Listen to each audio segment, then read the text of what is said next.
Don't forget to like and subscribe to my channel for more updates and solutions, and press the bell button to be first to be notified of new videos. You can comment if you have any questions or suggestions. Also, your contribution is also welcome.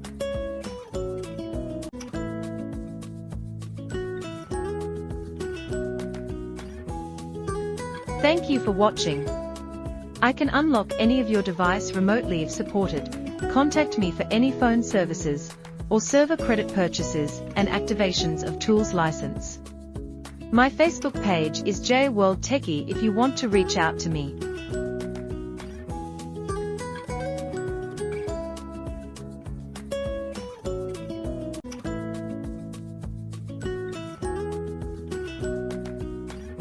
N'oubliez pas d'aimer et de vous abonner à ma chaîne, commentez si vous avez des questions ou des suggestions, votre contribution est également la bienvenue.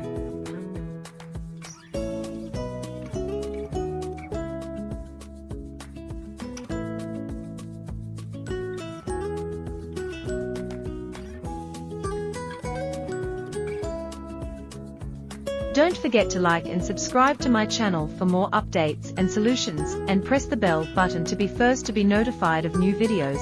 You can comment if you have any questions or suggestions. Also, your contribution is also welcome.